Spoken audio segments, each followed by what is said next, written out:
Hello and welcome to our English news coming to you from Canal, Algérie. First, the top stories of the news.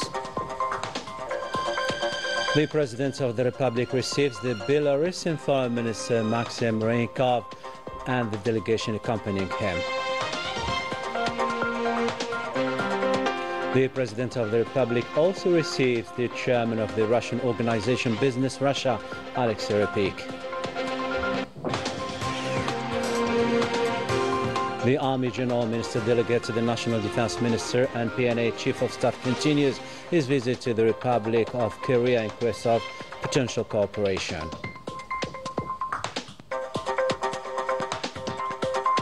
And the new flight linking Algiers to N'Djamena is inaugurated with the view to boosting partnership and cooperation between Algeria and Chad.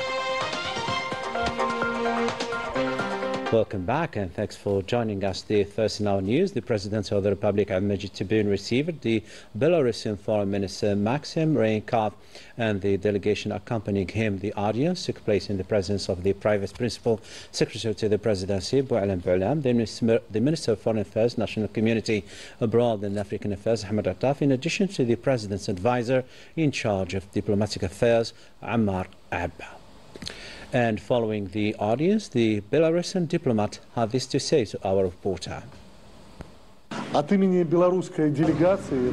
I would like to express my sincere gratitude and appreciation to His Excellency the President of the People's Democratic Republic of Algeria and to the Algerian people for their warm hospitality. We held fruitful discussions with His Excellency the President on several topics related to our future cooperation. We agreed on a number of steps to implement joint programs in the field of agriculture, automation, food, security and industry. We also discussed cooperation in the field of culture and the consolidation of ties between our two peoples through education. All these initiatives will be included in a joint roadmap that will reflect the main directions of our industrial partnership. The most important element of our cooperation state will be the upcoming meeting at the level of our two heads of state, which we are preparing to organize as soon as possible. This meeting will be of great importance for developing our legal framework and enhancing our political and economic relations. The Belarusian delegation will continue working with their Algerian counterparts in the relevant ministries to implement several joint projects. Thank you so much for your kind hospitality, and let me say one thing. We truly admire Algeria. Thank you. We remain with the presidential activity. The President of the Republic, Abdelmajid Tebboune, also received the chairman of the Russian organization Business Russia, Alexei Repik. The audience took place in the presence of the principal private secretary to the Presidency, Boualem Boualem, the general manager of the Algerian Agency for Investments Promotion, Ammar Rekesh, and the head of the Algerian Economic Renewal Council, Kamal Moula. And following the audience, Alexei Repik made the following statement.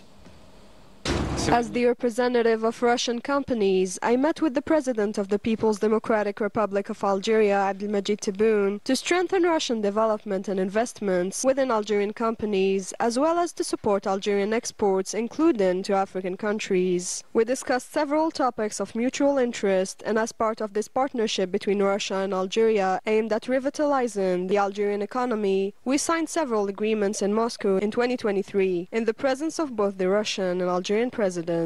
Together we defined the initial steps, and this marks the first stage in putting those plans into action. Algeria is a nation driven by its youth, a population with a high level of education, as President Abdelmajid Tebboune himself emphasized, and we truly value that. Algeria is considered the leading economy in Africa, and we will spare no effort to further develop both the Algerian and Russian economies through this partnership and through joint projects. All of this is extremely important. We also discussed topics related to milk production and all matters concerning access to the market. You know very well that Algeria's pharmaceutical production is highly advanced, meaning the country is capable of manufacturing medicines for serious diseases, and we can work together in this field. I can say that the international market needs these medicines. In Russia, we already have a foundation in the field of e-commerce. We are working to develop the Algerian economy in cooperation with Turkey and other countries. The Algerian President supports all these projects in the area of financing. We are very pleased with what we have achieved today. This is a positive step for both the Russian and Algerian economies. Thank you very much. to military cooperation, and as part of his official visit to the Republic of Korea at the invitation of the Korean Minister of Defense, Army General Seo Ching-riha. Minister delegate to the Minister of National Defense, PNA Chief of Staff, visited along with his accompanying delegation the company's SATRAC initiative and Hanwha Aerospace. During the visit, the Army General inquired about the industrial and technological capabilities as well as potential areas of cooperation in the field of aerospace and defense sectors. Melissa Kabash with more details. The first stopover was at the SATRAC initiative, a company specializing in the aerospace industry, where the Army General observed the high technological level achieved by the company, particularly in the fields of satellite systems, the development of navigation satellites, and artificial intelligence solutions for the analysis of space imagery. This visit was an opportunity for the Army General to explore the company's significant industrial capabilities and to discuss avenues for bilateral cooperation, including the exchange of technical expertise, technical training, and technological transfer.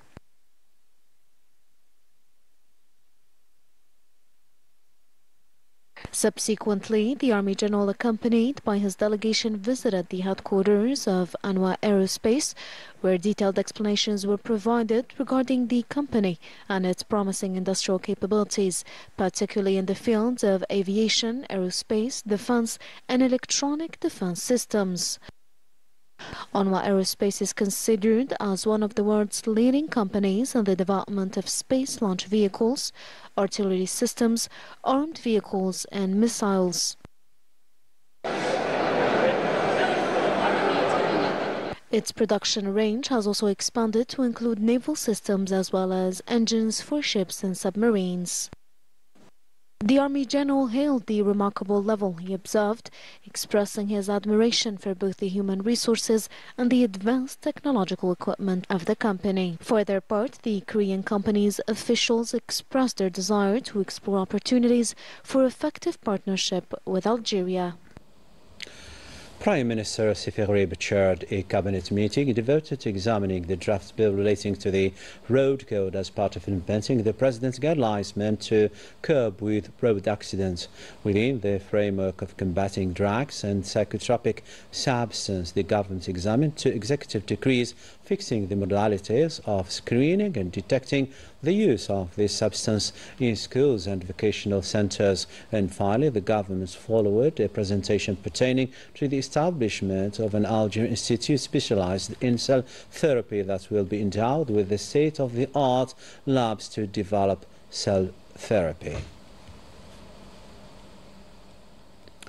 The Minister of Foreign Affairs, National Community Abroad and African Affairs, Ahmed Attaf, received the Belarusian Foreign Minister, Maxim Reynkov, on an official visit to Algeria. A face-to-face meeting was held between the two ministers. Then it was enlarged to include the two countries' delegations. Cooperation was reviewed by the two sides as both countries are celebrating the 30th anniversary of establishing diplomatic relations between them. A number of regional and international files were also tackled during this meeting.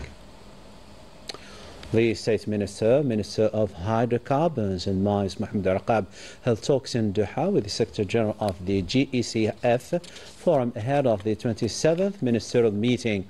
The talks revolved around the world gas market and ways and means of promoting the gas forum. Arqab held discussions as well with the Iran Oil Minister Mohsen Reynkab, with whom he reviewed partnership and cooperation. Arqab held meetings also with other officials representing Qatar, Nigeria, Libya and Mauritania to boost cooperation with these countries, notably in the energy field. The Secretary General of the National Defense Ministry, Major General Mohamed Saleh Ben Bisha, received the Brazilian ambassador to Algeria, Mark Vinicius Pinta Gama, and the delegation accompanying him. Bilateral talks were held by the two sides in the presence of senior military officials of the National Defense Ministry. The discussions centered on issues of common interest and were crowned with a ceremony of symbolic gifts.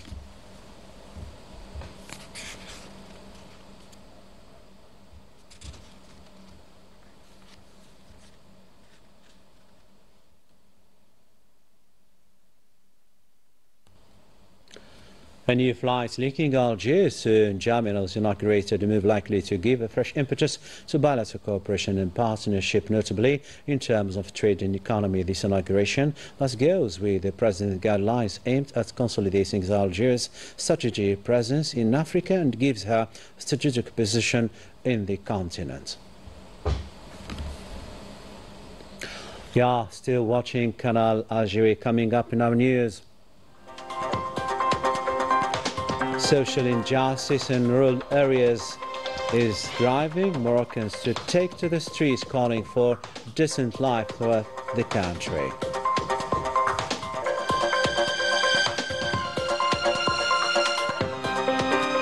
Welcome back to our news. Amid rising prices and growing hardships, Morocco's growing crisis deepens behind the country's bustling cities and tourist image. Countless families face daily struggles, from water shortages to unfinished earthquake recovery, revealing a nation where hope is fading away, resistance endures. Besmafa reports. In Morocco, the suffering of ordinary citizens grows deeper by the day. Behind the bright facades of the big cities, a deep social discomfort is setting in. The cost of living keeps rising. Food, housing, transport, everything is now out of reach for many families. The minimum wage remains stagnant, and even young graduates struggle to find a stable job. In the countryside, the picture is even more alarming. Water shortages, failing public services, and abandoned roads make daily life a constant struggle. Frustration and anger are growing. I have 5 children and no job. How can I feed them? How can we live with dignity? Every single day is a struggle. This government has drowned us in debt for nothing, no achievement, no real change. They grow richer while we sink deeper into poverty. We rank 94th in education and 75th in healthcare worldwide. It's a shame. More than 2 years after the earthquake, many families are still living under tents in precarious and inhuman conditions, far from the cameras and from forgotten promises. No electricity, no clean water, and limited access to basic health care. The aid they were promised has yet to come. Many victims now feel completely abandoned. I have 3 children. Look at the tent we live in. We face the cold, we endure the heat. It became unbearable. Where are we supposed to go?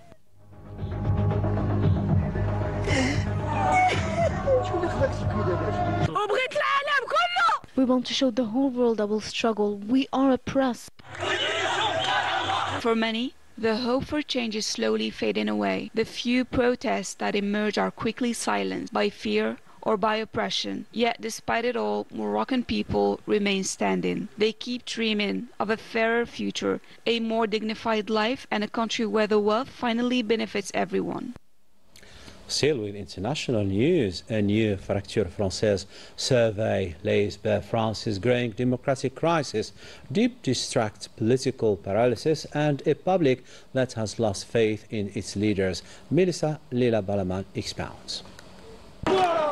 France stares into a fractured mirror, a democracy riddled with doubt and desperate for direction. The latest Fracture Française survey captures a nation adrift. Distrust runs deep, political instability is wearing people down, and faith in institutions is crumbling. Published amid yet another government crisis, the report offers an unvarnished portrait of a country drained by fatigue and cynicism. Belief has faded. Many no longer trust their leaders, or even the system itself. The numbers speak volumes. 90% think France is in decline, 58% want the president out, and just 10% still trust political parties. The sense of paralysis is everywhere. People feel nothing works. Public promises mean little, and those in power live in a different reality. The divide between the governed and their representatives isn't new, but years of social, economic, and now institutional shocks have widened it into a deep democratic rift. That disillusionment fuels the rise of extremes, the pull of isolation, and a nostalgia for a strong, protective state. For outside observers, it is a stunning turn. How did Europe's once stalwart democracy come to doubt itself so completely?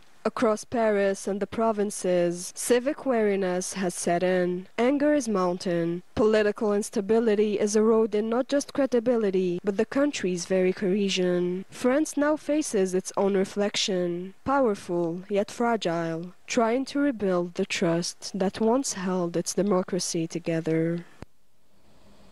About the situation in France, now to the weekly report of the PNA, which carried out several successful operations over the past week, denoting professionalism, vigilance and readiness of our forces throughout the national territory as part of fighting terrorism. Detachments of the PNA belonging to the military sector of Tamanrassi in the 6th military region dismounted the terrorist group of 7 individuals and restored weapons and ammunition in their possession. In the same context, terrorist name Hammo Saleh Ahmed, known as Hamiedi, surrendered to the military authorities of Borj Beji Mukhtar in the 6th military region. In his possession, weapons, ammunition and other effects, while other units arrested 7 elements supporting terrorist groups in different operations across the national territory. As regards organised crime and drug trafficking, combined detachments of the PNA in coordination with the other security services intercepted 70 drug traffickers and thwarted attempts to introduce 2 quintals and 98 kilograms of processed cannabis hailing from regions bordering Morocco, in addition to 1 kilogram cocaine and a considerable quantity of psychotropic tablets. In Tamanrassi, Borj Beji Mukhtar, Ain Salah, Ain Gizam, Ilizé and Jenat, PNA detachments arrested 405 individuals, seized 42 vehicles and other equipment used in illegal panning operations. 16 individuals were apprehended. In their possession, weapons, fuel, tobacco and foodstuff intended for speculation and smuggling. And finally, coastal guards foiled attempts of illegal migration, rescued 216 individuals aboard dignies and arrested 344 migrants throughout the national territory.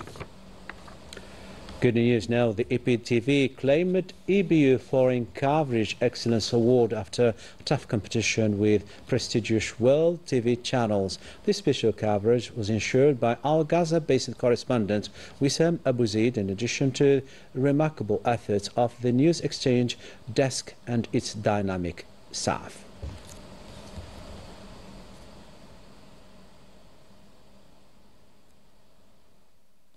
Congratulations to our TV.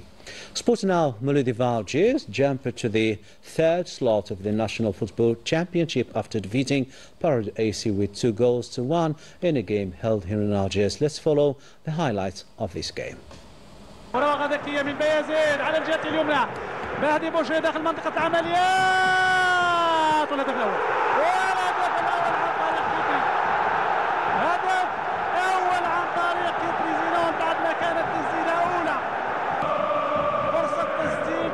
تسجيل الهدف الأول لفريق مولودية الجزائر. حوى مجددا على الجهة اليسرى، رحات توزيع أناطوف. الهدف الثاني عن طريق أناطوف، وضع نفسه في المكان الذي يجب. إذن دخول موفق لأناطوف. الجزائر والاتحاد داخل منطقة عمليات. هدف رائع، هدف رائع لفريق نادي بارادو. يبقى انتصار رابع للمولودية وهزيمة 7 لفريق نادي بارادو. A thrilling game being aired now on our channel. With this, we come to the end of our news bulletin. Tomorrow, another day, other news. Keep tuning to our channel programs. Take care. Bye-bye. Just sleep with the angels. Bye-bye.